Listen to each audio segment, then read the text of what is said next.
día he traído para ustedes una pequeña introducción a lo que sería el pensamiento biológico. Listo. Entonces, ¿por qué? Porque las disciplinas bio, que todas vienen desde Hammer, todas ellas a gran escala lo que nos pueden permitir como herramienta para nuestra vida es aprender a pensar de una manera biológica, ¿no? O sea, desarrollar un tipo de pensamiento que no se quede aquí, ¿no? En lo que hacemos aquí, sino que se pueda llevar allá en el día a día en nuestras vidas, en cómo pienso yo respecto a la enfermedad. Este es el pensamiento biológico, ¿no? Bueno, yo soy Mauricio Vázquez. Por favor. ¿Ya? Bueno, hace un par de años ya que vengo dictando talleres, cursos y todo lo que se puede hacer para compartir esta ciencia. Por eso es que varios de los asistentes aquí ya me conocen, varios también han asistido a mis talleres. Y si quieren buscar más sobre la propuesta que yo estoy haciendo, es esta de aquí que se llama BioNeuroPerú. Siempre estamos compartiendo información por Facebook, por correo y tal, ¿sí? Entonces, ahora sí. Vamos a empezar hablando un poquito de quién fue el Dr. Hammer. No sé si conocen ya la historia del Dr. Hammer, cómo fue que desarrolló toda esta ciencia. ¿Sí la conocen? Todos la conocen. A ver, los que no conocen la historia de Hammer, levanten la mano. Bueno, son casi la mitad, y era la mitad que no hablaba. Pero sí. Ok, ¿cómo es? En realidad acabamos de hacer una introducción al inicio de la conferencia. Vale, entonces es la mitad que llegó tarde. Vamos muy breve. Simplemente el Dr. Hammer, a causa de que él mismo desarrolla un cáncer al testículo, cae en conciencia de que ese cáncer al testículo vino cierto tiempo después de que su hijo falleció. Entonces él empieza a cuestionarse si esto era una casualidad o había una especie de correlación. Y a partir de aquí él empieza a estudiar, él trabajaba con pacientes de cáncer, e indagar en cada uno de ellos si había relación entre sus síntomas, sus enfermedades y situaciones traumáticas que ellos hayan vivido, ¿no? En concreto, la pregunta que les hacía el Dr. Hammer a sus pacientes era: ¿usted alguna vez vivió alguna situación traumática, inesperada, que marcó su vida antes de que desarrolle cáncer? El 100% de los casos se encontraba que sí. Entonces este fue el primer paso. Pero de aquí también vamos a decir que Hammer ha sido bien médico, bien cuadriculado en sus postulados, ¿no? Él era ateo. De hecho, yo me imagino que acá todos están interesados en temas de espiritualidad. Levanten las manos los que sí. Vale, somos prácticamente todos. Pues a todos nosotros no le caeríamos muy bien a Hammer, porque para Hammer estas son tonterías, ¿no? Él es médico, él es cuadriculado y él dice: yo estoy descubriendo una ciencia aquí, una ciencia de correlación entre ni siquiera emociones, sino enfermedades y sucesos biológicos. Entonces este es el postulado de Hammer bien claro. Sus 5 leyes biológicas desarrollan lo que es la causa, el desarrollo y la sanación natural de las enfermedades, que no es poca cosa, ¿no? Es bastante íntegro. O sea, ¿cómo aparece una enfermedad en mí? Que esto se explica a través de estas situaciones que hemos vivido, que me dejan un impacto biológico y a la par un impacto emocional. Después, a partir de este impacto, ¿cómo se desarrolla en mí la enfermedad? ¿Qué sucede? ¿Qué sucede para que, por poner un ejemplo, ¿no?, yo tenga gastritis? ¿O qué sucede para que a mí me dé un cáncer al colon? Eso es un proceso. Y finalmente, la sanación natural de las enfermedades. ¿Cómo son estos casos en las personas a las que se les va la gastritis sin que tomen pastillas? ¿Cómo son estos casos en los que una lumbalgia crónica que se suele quedar para toda la vida, supuestamente, alguien hace un trabajo emocional y le deja de doler la columna, ¿no? Y me imagino que la mayoría de ustedes han escuchado historias así, y eso es lo que les ha traído para acá, ¿no? Porque efectivamente con el tiempo se ha ido demostrando que la biodescodificación trae resultados para diversos tipos de síntomas. Entonces todo esto empieza con los resultados de Hammer, ¿no? Pero ¿qué es lo que pasa con todo el conocimiento de Hammer? Este da un gran viaje hasta lo que es el día de hoy. Entonces este pequeño viaje se lo voy a resumir, ¿vale? Primero, el Dr. Hammer, cuando hace sus descubrimientos, a él nadie lo quiere en Alemania, ¿ok? A él básicamente lo botan de Alemania, diciéndole que sus postulados no eran viables. Para esto, él es capaz de sustentar su tesis, ¿ok? Él demuestra con resultados, con ciencia, con evidencia, pero los que creen en las teorías de la conspiración dicen que no lo quieren porque eso significaría que nuestra plata ya no iría para comprar medicamentos, y eso es una industria millonaria, ¿ok? Es una manera de verlo. La otra manera de verlo era que sus postulados eran tan contradictorios a una ciencia que viene creándose por tantos años, que respaldarlo equivaldría a decir a que los médicos han estado equivocados todo este tiempo. Entonces ahí sería más bien un tema de ego, de los médicos no queremos aceptar que hemos estado tan equivocados y durante tanto tiempo. ¿Okay? Sea cual fuera la verdad, la cosa es que a Hammer lo sacan de Alemania y él llega a Francia a ejercer su práctica. ¿Okay? Entonces, en Francia es donde se desarrolla en sí el nombre biodescodificación. ¿Okay? Lo que Hammer descubre, él le llama nueva medicina germánica. Entonces, cuando viaja a Francia, ¿han escuchado de Christian Fletch? Levanten la mano los que sí. Ok, somos pocos los que sí. Y acá también. Christian Fletch es el que postula este nombre que ha dado el título a este seminario, que es biodescodificación. ¿Okay? Christian Fletch es un enfermero francés que ya no está encuadriculado como Hammer, sino más bien él es un tipo poético, él es poeta, él le encanta escribir poesía, él es muy... cualquiera puede buscar sus libros, Christian Fletch, para darse cuenta que están escritos en un estilo muy amigable, muy ameno. Y Christian Fletch sí que cree en lo espiritual, sí que cree en otra manera de ver el mundo. Entonces él, al recibir todos los conocimientos del Dr. Hammer, empieza a pensar un poquito más allá y a cuestionarse sobre la mente inconsciente, por ejemplo. Hemos escuchado todos sobre nuestra mente inconsciente, levanten las manos los que sí. Ok, todos. Para Hammer, nueva medicina germánica no tiene nada que ver con la mente inconsciente, ¿ok? Pero Christian Fletch descubre que sí, que existen lo que llamamos conflictos simbólicos, por ejemplo, ¿no? Un conflicto simbólico equivale a decir que se muera mi mascota, por ejemplo. Se muera mi mascota y esa mascota yo la quería tanto como un hijo, que voy a desarrollar una enfermedad o una sintomatología que equivaldría a la pérdida de un hijo. Este tipo de conceptos es lo que empieza a desarrollar Christian Fletch. También empieza a desarrollar algo muy, muy importante, que es lo que se llama programación, con lo que hoy en día se trabaja muchísimo. Hoy en día, si tú vas sea a aprender o a recibir una sesión de bio, vas a darte cuenta que del síntoma se va a interpretar el síntoma y se va a encontrar una situación conflictiva que está asociada a ese síntoma. ¿Okay? Pero cuando trabajas en la situación conflictiva te vas a preguntar, ¿por qué esa situación que yo viví, por qué me afectó tanto? Vamos a traer algún ejemplo a la mente. A una señora que le roban, ¿no? Llega a casa y han robado, y a partir de esto ella desarrolla un síntoma en los músculos que le dura mucho tiempo, lo lleva 2 años. Entonces, a todos los que nos han robado, ¿nos hemos enfermado por 2 años en los músculos? No. Entonces, ¿por qué? ¿Por qué creen que a una señora sí y a otros no? ¿Quién se le ocurre una respuesta? Ahora hay que me levante la mano y se anime. A ver, por favor. Ya que la persona es un mundo psicológico distinto a los demás, ¿no? Ajá, la persona es un mundo psicológico distinto. ¿Y tú y yo qué tenemos de diferentes? ¿Pero de dónde viene eso? De sus ancestros y también de mi infancia, por ejemplo, o de mi estadio en el vientre de mi mamá, de nuestras historias. A lo que quiero llegar es que somos un mundo psicológico distinto porque tenemos historias diferentes. Entonces, esa señora, la que enfermó por 2 años, ¿por qué ese conflicto le afligió de esa manera? Porque ella tiene una historia, ella algo ha vivido.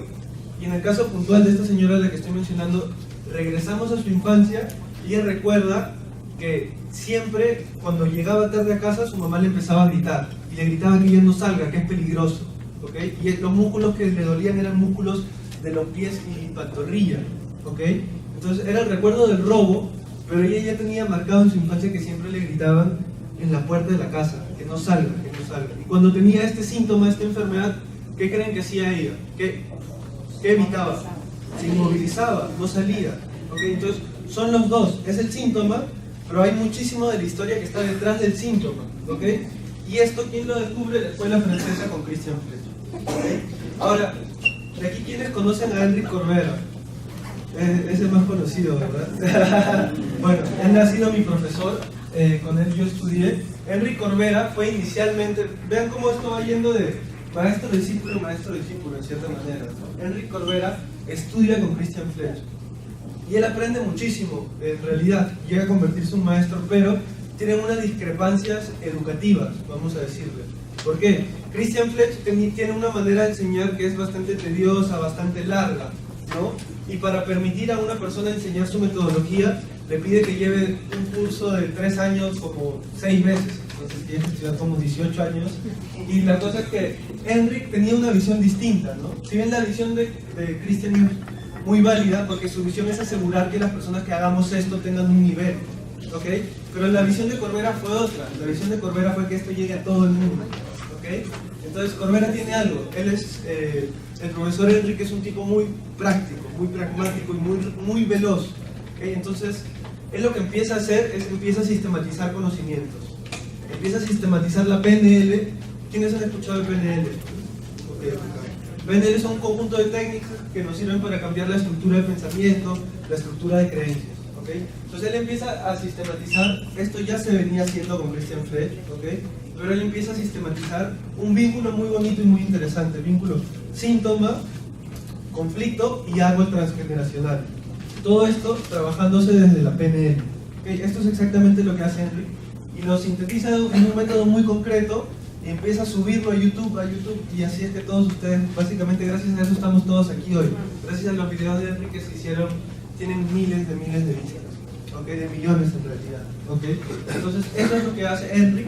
Enric viaja a Cuba, empieza a ingresar en una especie de asociación con médicos cubanos, lo cual es muy bueno también. ¿Por qué? Porque es en este momento en que las disciplinas bio empiezan a ser reconocidas a nivel mundial. Antes era como, una nueva cosa que está saliendo por ahí. Pero cuando dicen, hay médicos cubanos que están utilizando esta ciencia, es como, acá hay algo, esto no es una tontería, acá hay algo. Entonces, lo que sucede con los cubanos es que ellos, al trabajar cientos de casos en clínicas, en hospitales, empiezan a recobrar la casuística y a reconectar con la teoría médica de Hammer. Entonces, este es un aspecto más científico, pero es un aspecto científico que está conectado con el mundo del inconsciente y de la espiritualidad. El mundo de Hammer no tenía nada de eso, entonces es una gran evolución. ¿Sí? Y a la par, por otro lado, ¿no? Ya como un dato para que estén todos al tanto, hay una escuela alemana mexicana, en realidad, que en México se están recobrando mucho los conocimientos de Hammer tal cual él los presentó. Entonces, en México se está haciendo mucha nueva medicina germánica, ¿vale? Entonces, yo que les recomendaría un segundito más es los que estén interesados en indagar, indáguenlo todo, ¿no? Indáguenlo todo. Cuando hacemos cursos, enseñamos un poco de cada escuela porque tú tienes que tomar lo que más te guste y te conviene saberlo todo. Te he dicho varios autores, ¿ok? Dr. Hammer, Christian Fletch, Enric Corbera, en la escuela cubana Busca vas a encontrar, y Eduardo Castellanos es uno de los mejores de México, ¿ok? Él ha sido mi profesor.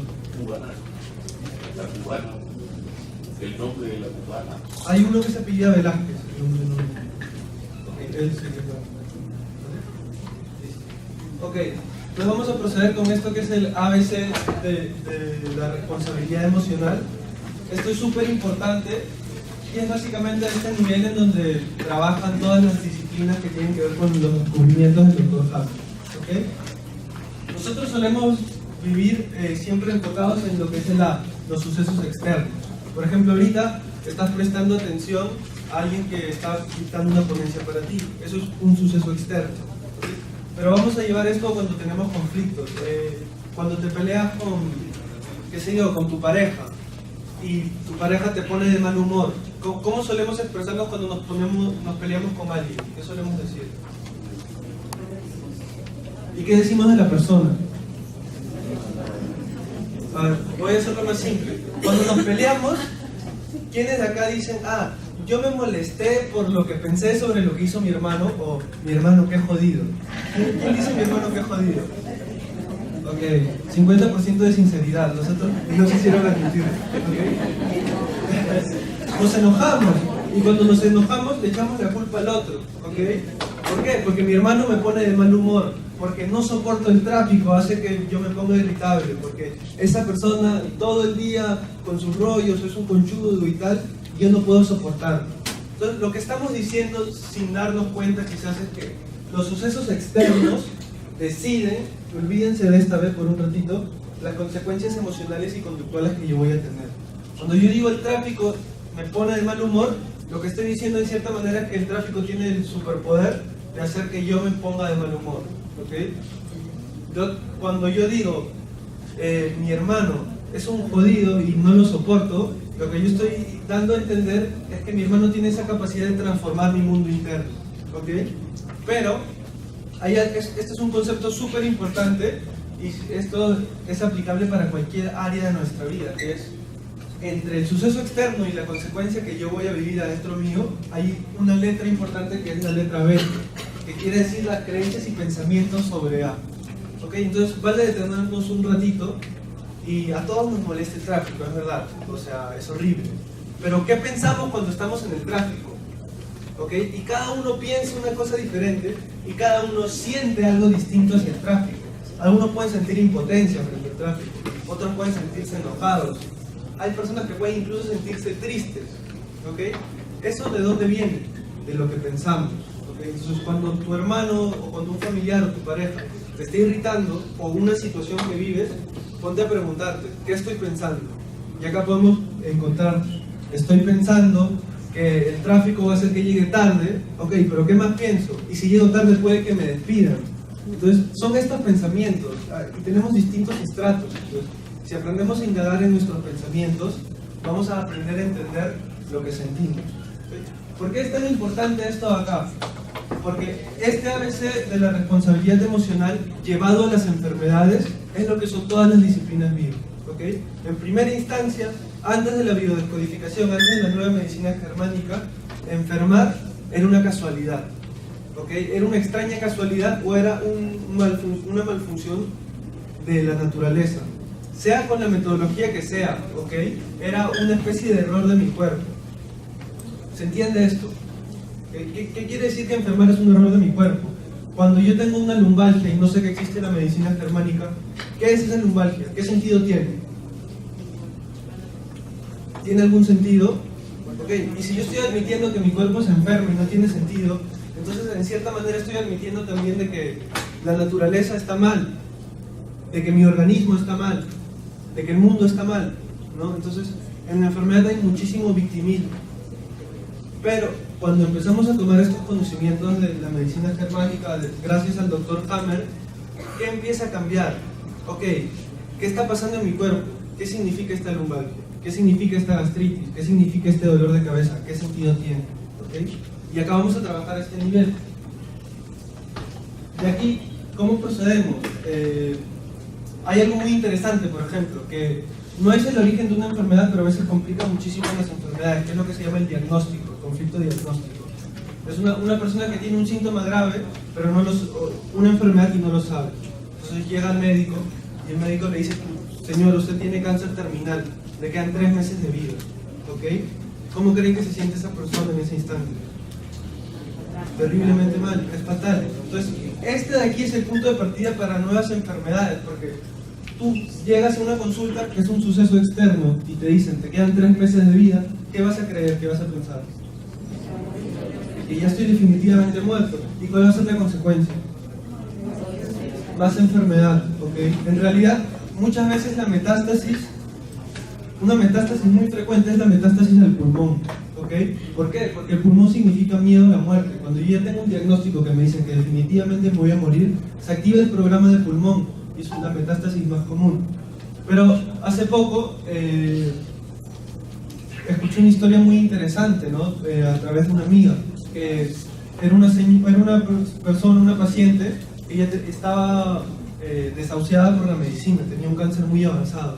Y va donde un doctor y este doctor le dice algo que yo creo que ese doctor, haciendo una especie de maestro, le dijo, mira, te voy a ser sincero, para mi medicina, para mi ciencia, usted ya no tiene cura, pero vaya usted a buscar todas las alternativas que pueda e intente sanarse. ¿Y ustedes qué creen que pasó con esta persona? Se sanó, o sea, se sanó, ¿no? Porque es muy distinto decirte, además el médico representa autoridad, como médico decirte, ya te moriste, a decirte, para mi ciencia ya no tienes resultados. Entonces, simplemente la manera en que se piensa cambia muchísimo. Entonces, a veces trabajamos lo que es el conflicto diagnóstico, esa situación en la que a la persona le dicen, prácticamente le escupen en su cara que se va a morir, y ahí trabajamos en lo que se siente y lo que se piensa respecto al mismo diagnóstico. Y trabajar el diagnóstico es un primer paso para trabajar la salud. Entonces, también, no sé si alguno de ustedes está atravesando quizás algún síntoma alguna enfermedad y es eso lo que te trae para acá, cuestiona tus pensamientos y tus emociones frente al mismo diagnóstico. ¿Okay? Esto es un primer paso. Una vez que puedes superar las emociones que tienes frente a la enfermedad, puedes también trabajar las que están detrás de la enfermedad. Estamos viendo dos puntos, de la enfermedad para adelante y la enfermedad para atrás. ¿Ok? Vale, por favor. Ok, esto es también el primer gran descubrimiento del Dr. Hammer, que es el DHS. Dirk era el nombre del hijo de Hammer. ¿Ok? Hammer descubre que en toda enfermedad hay una cosa en común. Esa cosa en común es el DHS o el impacto que es a la par biológico y emocional. Esto es súper importante, es la primera ley de Hammer. Ese impacto, Hammer postula que mezcla lo biológico con lo emocional. Entonces, vamos a ver, ¿quién ha recibido una mala noticia muy inesperada? Okay. De los que han recibido esa mala noticia inesperada, ¿cómo se sintieron en ese momento? Angustia, temor. Y físicamente en tu cuerpo, ¿qué sentiste? Tensión. ¿Qué más sintieron físicamente en el cuerpo? Taquicardia. Okay. Ardor en el estómago. Baja de energía. Okay. ¿Alguien por aquí qué más sientes cuando recibes una pésima noticia? Frío. Se te baja la presión. Okay. ¿Sabes por qué? Cuando tú recibes una mala noticia, tu cuerpo activa una especie de alarma que te prepara para luchar o para huir. De ahí que tengas taquicardia, de ahí que tus músculos estén como activados, temblando, contracturados. ¿Por qué? Porque tu biología se está preparando o bien para que tú puedas luchar contra alguien o bien para que tú puedas huir. Y todas las adaptaciones que vienen son adaptaciones biológicas. Entonces, esto nos deja claro que hay una conexión entre un impacto emocional y un impacto biológico. Ese es el primer postulado del Dr. Hammer, la primera ley biológica, a partir de la cual ya podemos entender lo que son los síntomas y lo que es el pensamiento biológico. La gran propuesta terapéutica de todas las disciplinas bio, esto es importante, es interpretar el síntoma para encontrar cuál es el impacto biológico que lo generó, que lo desencadenó. Esto lo vamos a hacer siempre. En un ratito voy a poner varios ejemplos de varios síntomas y les voy a pedir a ustedes también síntomas que les parezcan interesantes. Entonces estamos entrando más en materia en lo que es el pensamiento biológico. Este es el ABC de las enfermedades. Entonces, es un material de resumen que hemos preparado. A sigue siendo la situación estresante. Vamos a poner un ejemplo colorido que es llegar un día a tu oficina. Llegas un día a tu oficina después de trabajar 20, 15 años en la misma oficina y están todas tus cosas en un cubículo y estás despedido. Entonces, esa es una situación estresante. Tú llegas y te enteras que estás despedido de esta manera y ¿qué crees que piensas? ¿Qué piensas? Cualquiera que me diga, ¿qué pensaría? ¿Cómo voy a mantener a mi familia? Muchas gracias. Y ahora, a nivel biológico, ¿qué quiere decir? Porque ahora el B no es lo que pienso, sino es mi interpretación biológica. ¿Cómo voy a mantener a mi familia a nivel animal? ¿Qué significa? Un poquito más animal, piensa con la víscera. ¿Qué voy a comer? ¿Y de qué se va a alimentar mi familia? ¿Con qué voy a proveer a mi familia? Este es el pensamiento biológico. Y ahora, cuando este pensamiento biológico es demasiado grande para mí, me sobrelleva, estas barreritas que hemos colocado acá son el límite de adaptación que tienes como ser humano, como individuo. Cada uno tiene un límite de adaptación distinto. Si este conflicto supera mi límite de adaptación normal, va a pasar la letra C, que es una adaptación especial. Hammer le llamaba programas biológicos con sentido. Es decir, es una exigencia de mi cuerpo por adaptarse a una situación que yo no pudiera sobrellevar de otra manera. En este caso, no me voy a adaptar solamente al nivel del órgano. Esto también es muy importante para comprender. Porque la adaptación sucede a nivel de órgano, sí, pero también a nivel del cerebro. En el cerebro hay algunos cambios que se pueden detectar si se tomaran tomografías. Y también a nivel psíquico, a nivel de mis emociones, de mis pensamientos. Entonces, esto postula la enfermedad como una sola que transcurre a 3 niveles, a los 3 a la par. Entonces, si yo llego, me han despedido, tengo estos pensamientos de cómo voy a alimentar a los míos, ¿qué tipo de síntomas de enfermedad creen que me va a aparecer en el cuerpo? Okay. Vamos a enseñarles entonces el primer postulado del pensamiento biológico. ¿Okay? El primer postulado y el más importante del pensamiento biológico es que el síntoma que aparece siempre se relaciona al pensamiento biológico que yo he tenido. ¿Okay? Entonces, si yo tuve el pensamiento biológico de los míos y yo nos vamos a morir de hambre, es un pensamiento de escasez, de no va a haber alimentos. ¿Okay? Entonces, el órgano que va a reaccionar tiene que ser un órgano que en cierta manera almacene alimentos. ¿Vemos esta relación? Mi miedo es no tener alimentos. ¿Okay? Ese es mi pensamiento biológico. Entonces, voy a tener que reaccionar con un órgano que almacene alimentos. ¿Alguien sabe un órgano que almacene? No, el hígado, muy bien. Voy a explicar por qué sí hígado y por qué no estómago. El estómago no almacena alimentos, el estómago los recibe para digerirlos, ¿okay? Pero una vez que yo digiero y absorbo todos los alimentos, en mi hígado se pueden reservar hasta casi 2 kilos de lo que sería azúcar en forma de glucógeno. Esos nutrientes que están adentro de mi hígado, ¿saben para qué me sirven? Para que cuando yo no tengo comida, cuando yo no tengo alimento, los utilizo. Es una especie de alcancía energética. ¿Okay? Entonces, ¿por qué Hammer dice que la enfermedad no es una maldad, sino es una adaptación? Porque Hammer postula y nos hace entender que si el hígado está creciendo, se está proliferando con más células, lo cual puede ser un nódulo hepático, incluso llegar hasta ser un cáncer de hígado, lo que está haciendo el hígado está agrandándose para poder almacenar más nutrientes y funcionar mejor frente a la situación estresante de escasez. ¿Okay? Y otro descubrimiento que hace Hammer, porque él también observa animales, descubre que los animales depredadores, en las épocas de escasez, su hígado prolifera, aparecen nódulos, y cuando vuelve a regresar la temporada en la que hay conejos cerca, se desaparecen los nódulos. ¿Okay?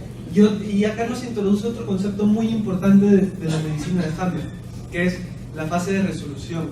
Él nos da a entender que la fase de resolución es un proceso curativo doloroso, así, jodidamente doloroso, con fiebres, dolores de cabeza, puedes vomitar.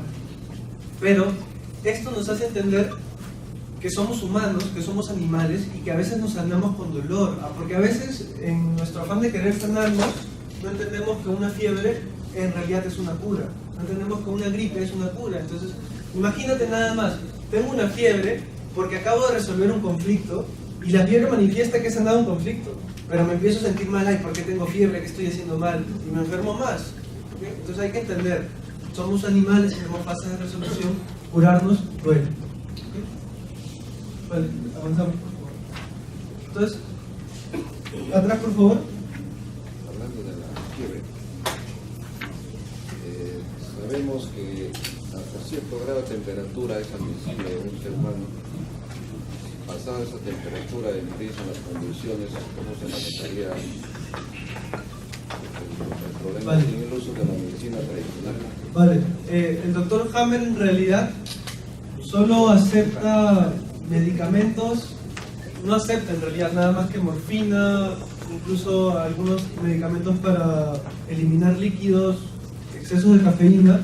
Lo que sí admite es baños con hielo, ponernos a enfriarnos.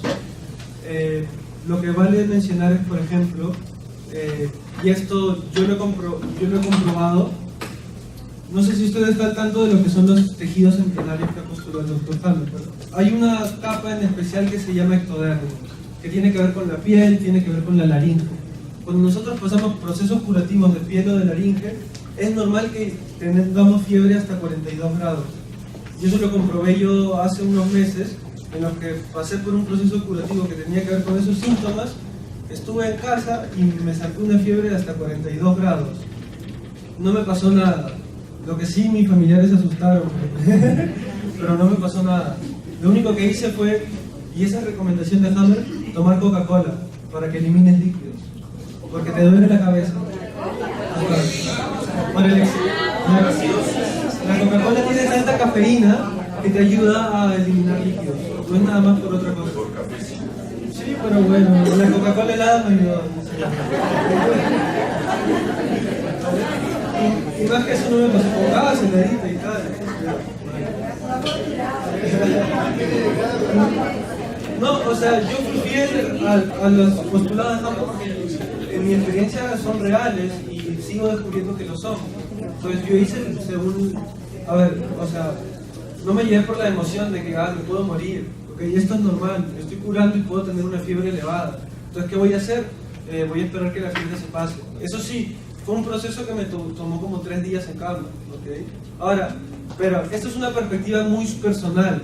Para mí, este tipo de procesos nos enseñan carácter. O sea, como a veces estamos tan adaptados a que todo sea facilito, que un golpe de la vida nos deja abajo. Entonces, aprender a tolerar mi fiebre, para mí, me vuelve una persona con más carácter, con mayor disposición a afrontar la vida.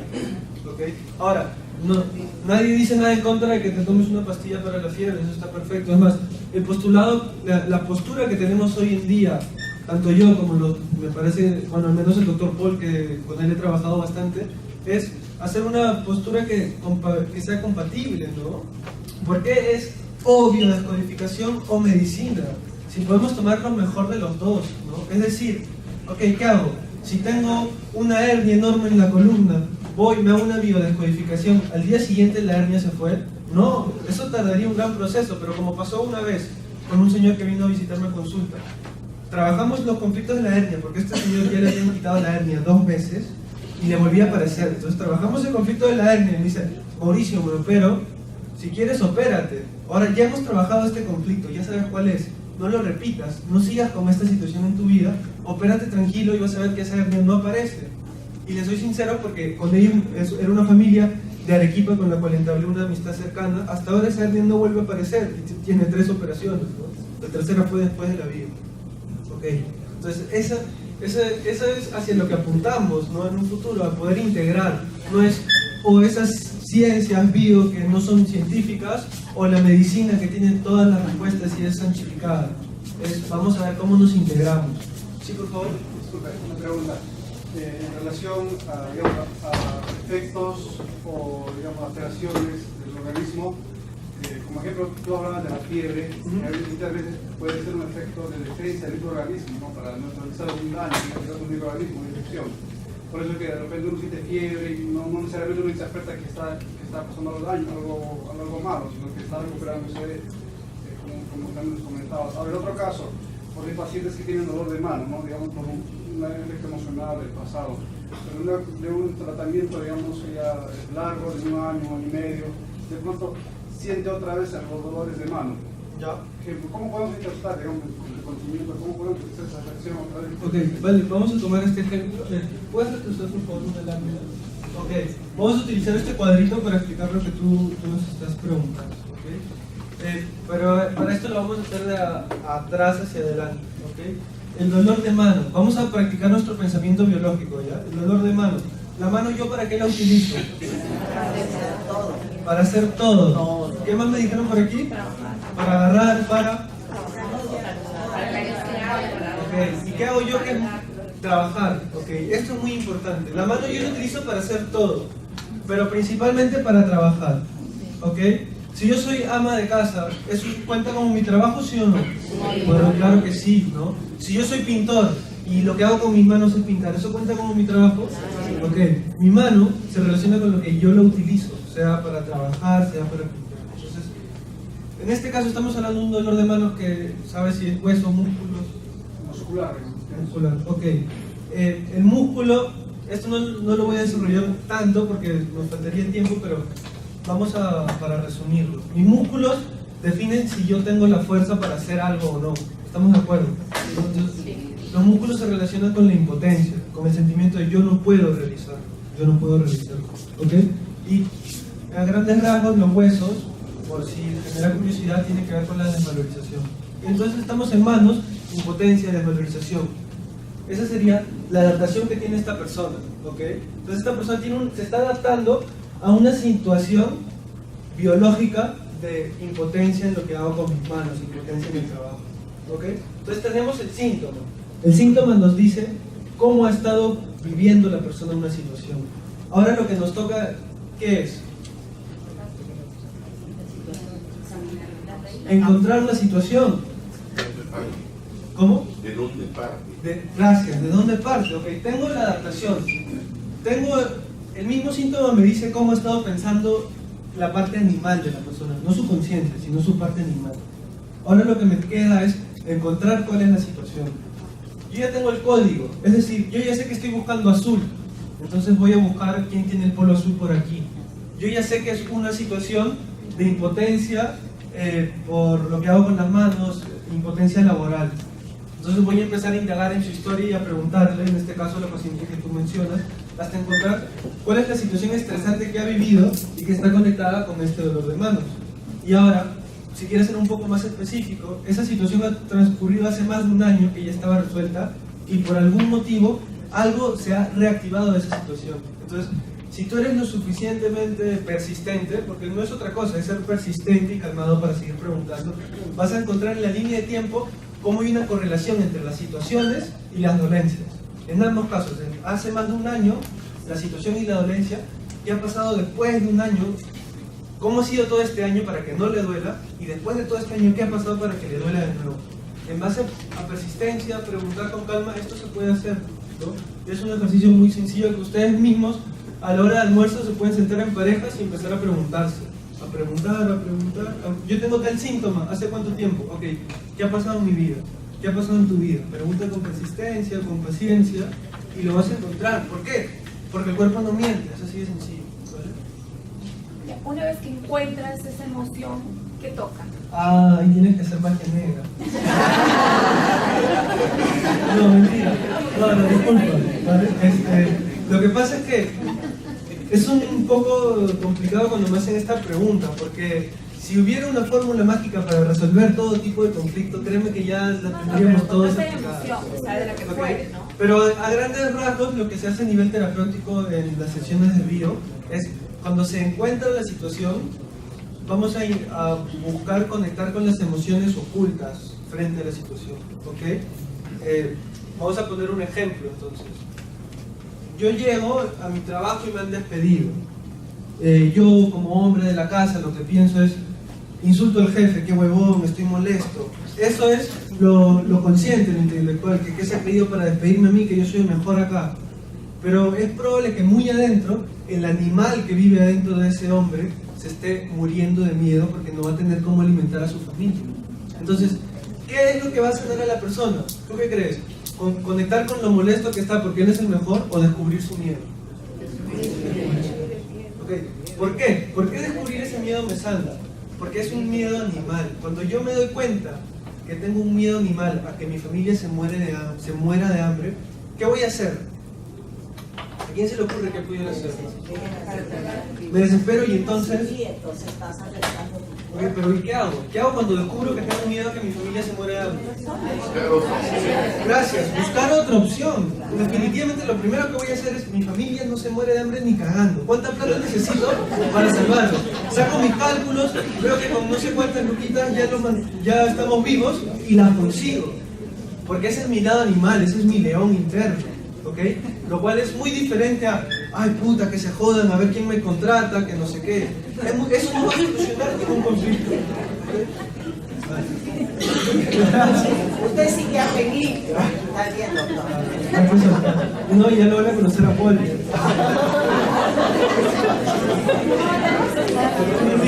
Hay una pregunta aquí atrás.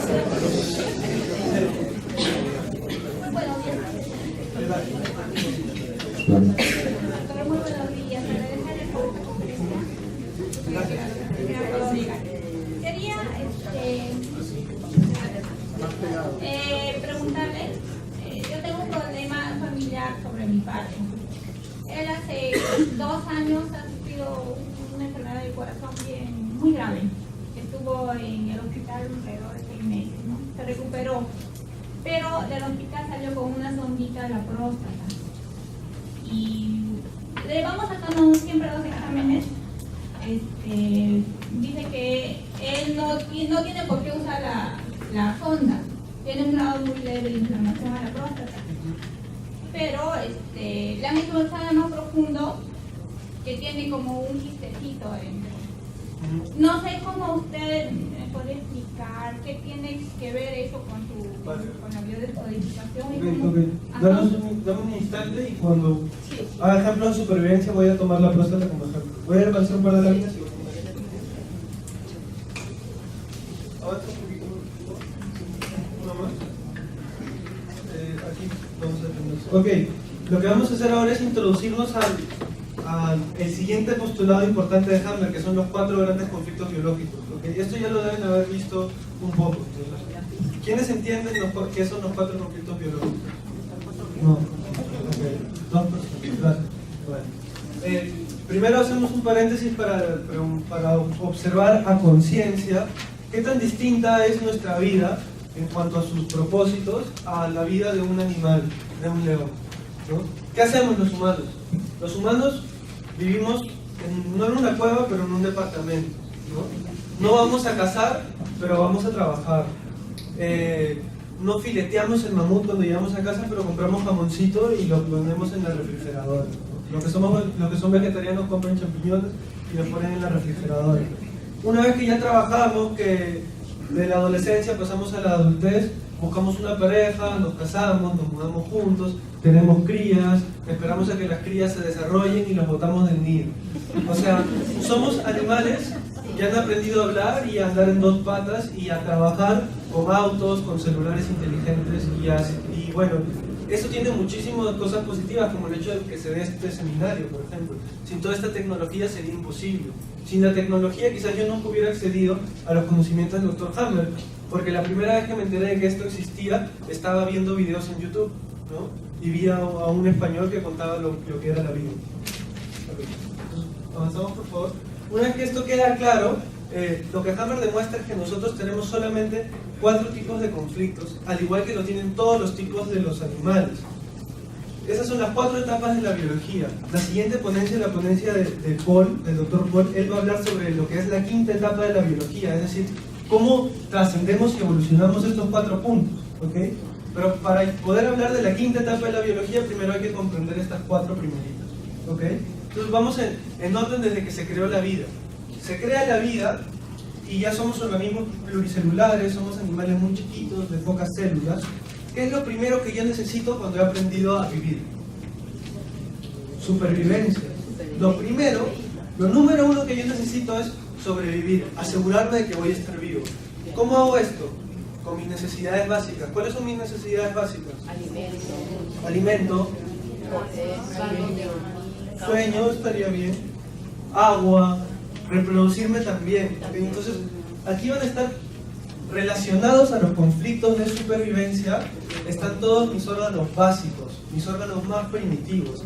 Está todo mi tracto digestivo, el intestino, el estómago, el colon, el páncreas, el hígado también. En el ejemplo que veíamos un ratito, supervivencia, es hígado, ¿okay? La glándula tiroides, todos estos órganos muy primitivos, la próstata también, ¿okay? Es supervivencia. ¿Por qué? Porque tiene que ver con la procreación. ¿De qué me sirve vivir si no voy a poder procrear la especie? Okay. Esta es la primera etapa de la biología. Si yo ya me aseguré los medios y los órganos para poder sobrevivir, lo siguiente que necesito es protegerme, ¿okay? Estar protegido frente a las adversidades del medio. Entonces se va a crear la segunda etapa de la biología, en donde aparecen una nueva cantidad de órganos. Estos son órganos que protegen. ¿Han escuchado de la pleura, el peritoneo, el pericardio? Son membranas que protegen órganos que son importantes para mí. El pericardio es una membrana que protege mi corazón. La pleura es una membrana que protege mis pulmones. ¿Por qué la pleura protege mis pulmones? ¿Por qué? Pensamiento biológico. ¿Por qué creen que protejo mis pulmones? Porque si no me respiro me muero. Mis pulmones son importantes para mi supervivencia. Entonces yo necesito proteger. Segunda etapa de la biología. La piel profunda, esa que tiene que ver con el acné, por ejemplo, también es una piel que me protege, no la que vemos aquí afuera, la que está debajo. ¿Okay? Entonces, como pueden ir viendo, los síntomas de acné tienen que ver con sentirme atacado. Después, una vez que yo ya viví, yo ya me protegí, lo que necesito es desplazarme en el medio. ¿Okay? Y al desplazarme en el medio va a ser inevitable que yo me compare. Yo me voy a comparar si soy más o menos que mi depredador, o si soy más o menos que mi presa, o me voy a comparar si soy más o menos que los de la otra tribu, ¿Ok? Entonces, la tercera etapa de la biología son conflictos de desvalorización. ¿Qué órganos se relacionan a la desvalorización? Básicamente, muy bien, excelente. Básicamente toda la estructura osteoarticular y muscular. También las venas, ¿ok? El sistema cardiovascular también tiene que ver con la desvalorización. Y luego, si yo ya sobreviví, ya me protegí, ya tengo ya me puedo mover, ya estoy valorizado, ¿cuál es el siguiente paso? Relacionarme. Ahora sí podemos convivir y llevarnos bien y llevarnos bonito, ¿no? O sea, todo nos indica que la biología ha evolucionado para que nos podamos relacionar. Pero yo creo que algo hemos entendido mal, porque todo el día nos pasamos quejándonos de nuestras relaciones y de las demás personas, ¿no? Ahí la biología nos da un mensaje que no hemos llegado a comprender aún, ¿okay? Las relaciones tienen que ver con enfermedades que son un tanto más complejas de entender. Todos los síntomas de la piel, el asma, la diabetes, son síntomas que tienen que ver con las relaciones. Los sentidos también. Los sentidos también algunos, ¿okay? Es que depende de la parte del órgano, ¿okay? Por ejemplo, el oído tiene partes que son de supervivencia, partes que son de protección, ¿okay? Relaciones también. También lo que son la mayoría de conflictos hormonales son conflictos relacionales, ¿okay? Avanzamos, por favor. Ahora vamos a ver algunos cuantos conflictos de supervivencia. Los órganos de supervivencia, como mencionábamos, son aquellos que yo utilizo para satisfacer mis necesidades básicas. Es lo mínimo que requiero para estar vivo. Entonces, yo necesito aire, líquido, alimento, eliminar mis excretas y poder reproducirme, ¿no? Porque se dice que la finalidad última de satisfacer estas primeras 4 necesidades es poder llegar a esta quinta, a la reproducción. Pero para la biología esto es de suma importancia, poder reproducirnos. Avanzamos, por favor. Okay. Entonces, voy a soltar un par de ejemplos y luego podemos tomar ejemplos que ustedes elijan, ¿vale? Entonces, tenemos un ejemplo del colon. Vamos a intentar trabajar, entrenar este pensamiento biológico de qué puede significar el colon. Para lo cual voy a preguntar, ¿para qué sirve mi colon? A ver, no los escucho. Para eliminar, ok. ¿Para qué, perdón? Para asimilar en una mínima fracción, ¿ok? Pero es cierto. ¿Para qué más? ¿Para qué más sirve mi colon? Ok, es cierto, sirve para evacuar. Pero el colon tiene... ¿Qué lleva el colon adentro?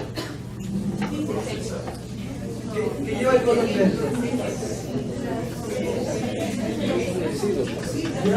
Lleva heces, lleva porquería, lo que está listo para ser evacuado. En cierta manera, lo que el colon hace es almacena todas las porquerías hasta que podamos ir al baño y eliminarlas. ¿Okay? El colon es un almacén de porquerías, literalmente. ¿Okay? Entonces, ¿qué tipo de conflictos van a creer que van a resultar en que mi colon se active, se adapte? Cuando una persona se ha sentido atropellada de la peor manera. Sí, puede por ahí. ¿Por qué? Cuando una persona se siente atropellada de la peor manera, ¿cómo lo relacionas al colon? Me han hecho una porquería. Sí. ¿Qué más? ¿Qué se les ocurre? Me han hecho una cagada. Sí.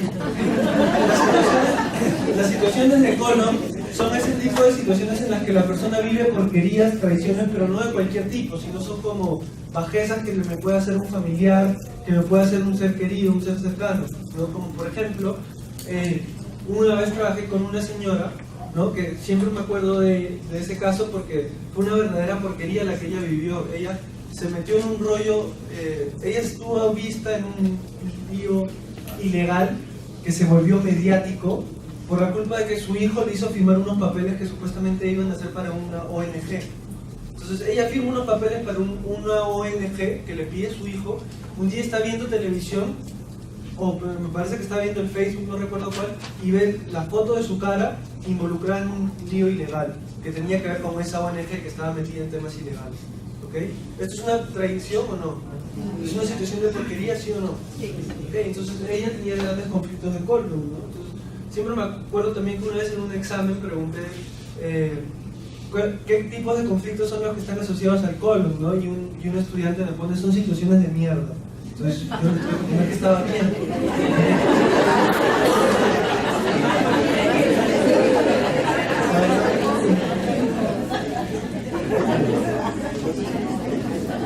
Este lo hemos visto ya, el hígado. ¿Para qué me sirve el hígado? A ver, ¿quién se acuerda? Para desarrollar energía. Okay. ¿Qué tipo de conflictos van a resultar en que se active mi hígado? Miedo a... ¿Qué tipo de miedo? La escasez. Miedo a la escasez. Vamos a soltar el ejemplo que me estaban preguntando. ¿Okay? La próstata es un tantito más complicado, pero la próstata, su función es segregar una especie de líquido lechoso que va a hacer que mis espermatozoides mejoren su función. Es como una función de macho, pero evolucionada. Entonces, los conflictos de próstata tienen que ver con sexualidad, pero en dos niveles. ¿Okay? Hay dos tipos de conflictos de próstata. Uno es el que se le llama sexualidad fuera de norma, es decir, querer tener sexo y no poder tener sexo. Querer estar con una hembra menor y que esto esté prohibido, está fuera de la norma. O tener sospechas de que yo ya no estoy a la altura como macho y quizás mi hembra, porque estamos hablando de biología, quizás mi hembra se vaya a meter con otro macho. También puede ser que yo sea un hombre que tiene creencias religiosas castrantes y no puedo vivir mi sexualidad. ¿Okay? Eso se le llama sexualidad fuera del norma. Y hay otro conflicto relacionado a la próstata, que es el conflicto de preocupación por mi descendencia, ¿no? Si yo llego a volverme padre y llego a volverme abuelo, incluso es como la suprafunción del macho, ser abuelo. Ya tengo 2 generaciones mías en esta vida. Entonces, a veces las personas que tienen conflictos de próstata están viviendo estos conflictos de estoy preocupado por qué va a ser de mi descendencia. Están en peligro mis nietos, están en peligro mis hijos, o mi hijo.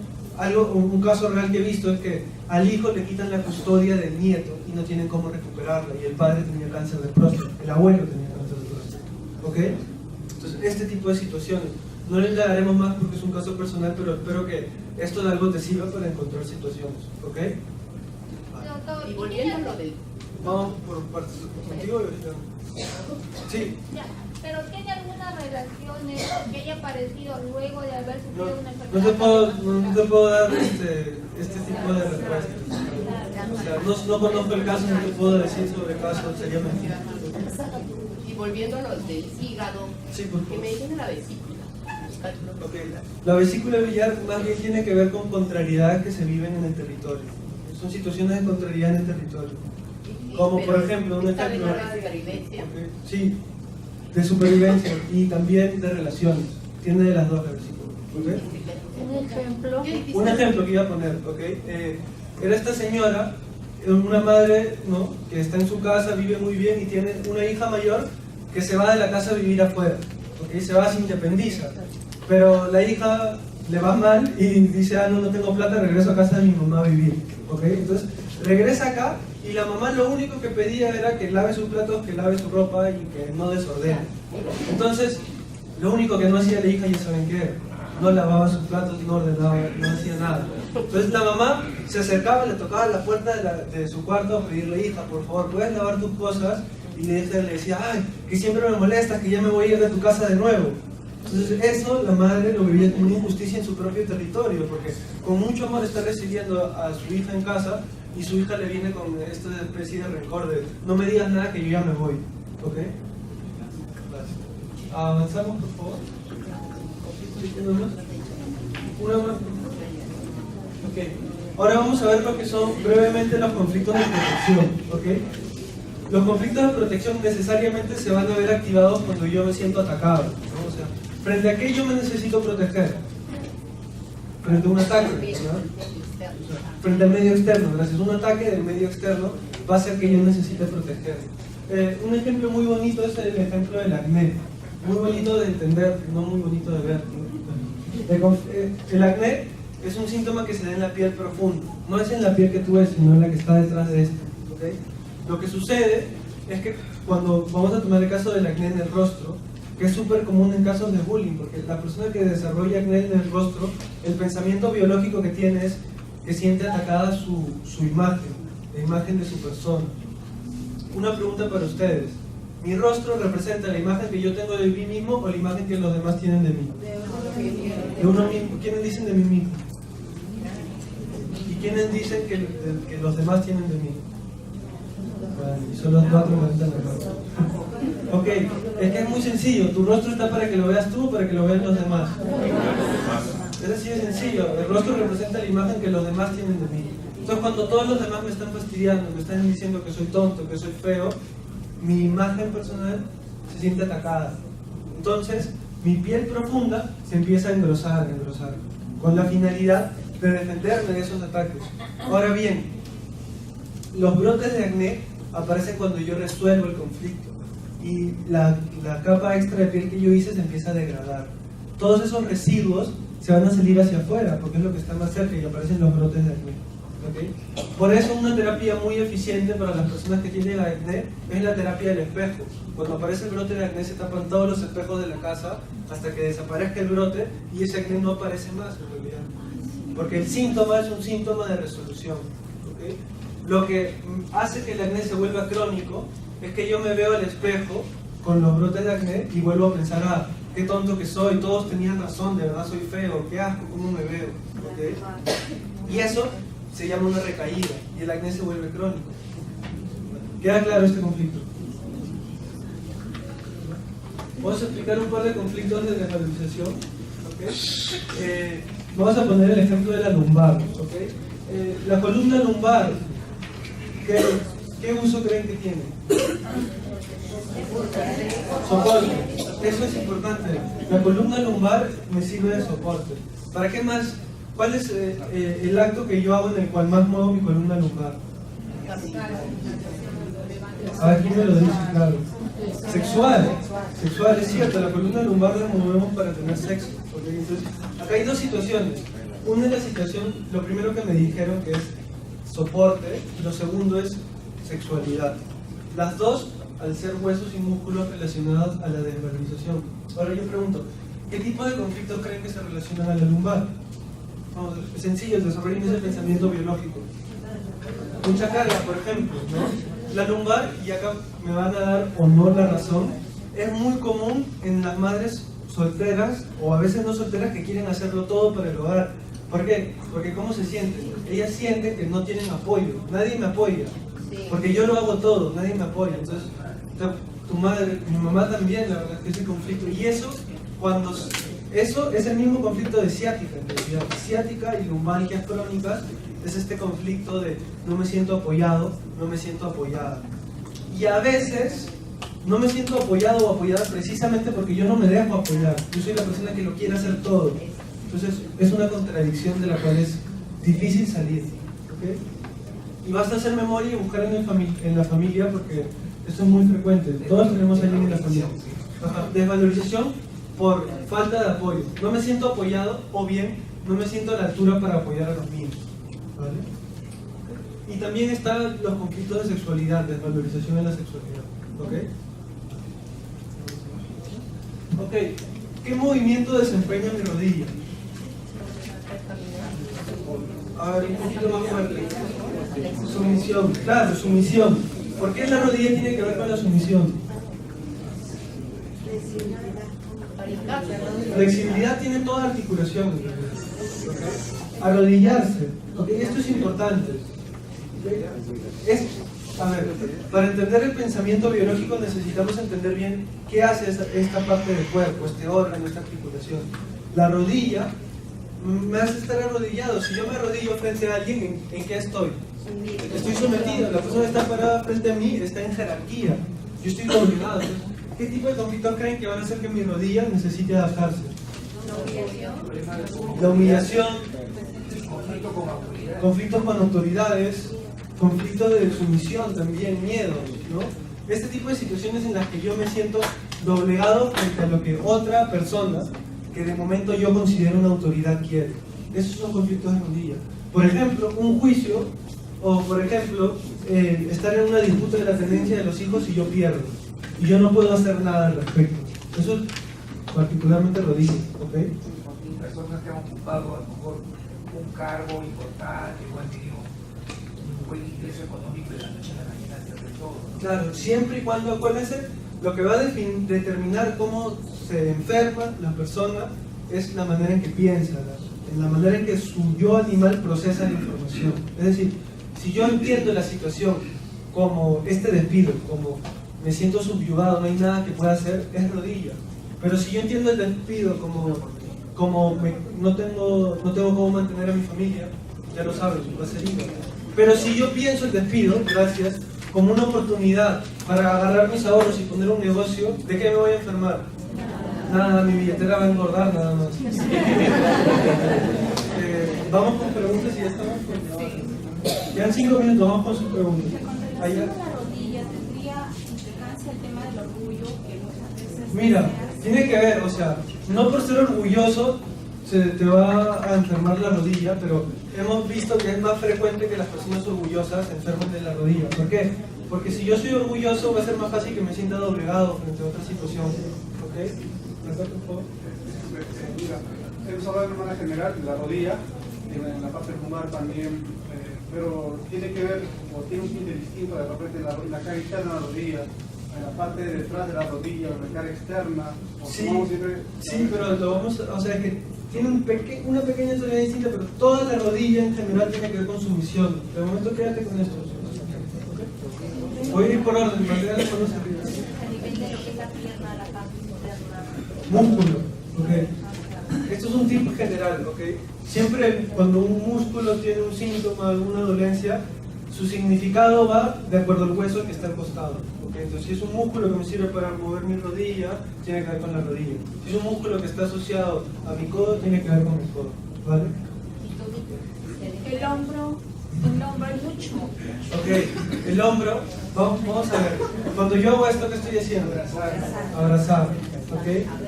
Proteger también, ¿ok? Porque el hombro tiene que ver con relaciones interpersonales. Cuando yo me siento desvalorizado, culpabilizándome porque he fallado en una relación, puede ser una relación de pareja, puede ser una relación de amistad, puede ser también una relación con mis hijos, culpabilizarme porque no les he podido proteger como he querido.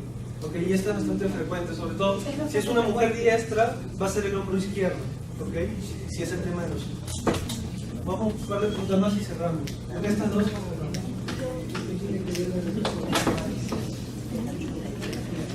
las varices en la pierna, ya, bueno, okay. Las varices en la pierna es más un conflicto de, usualmente, no siempre, pero lo más común, que es un conflicto en el que no puedo soportar más esta carga y tiene que ver una tonalidad con la mamá, ¿okay?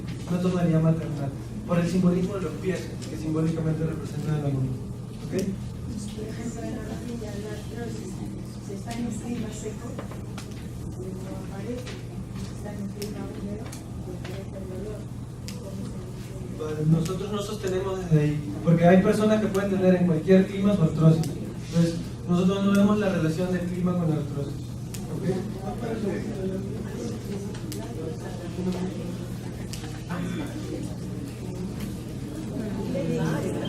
Vale.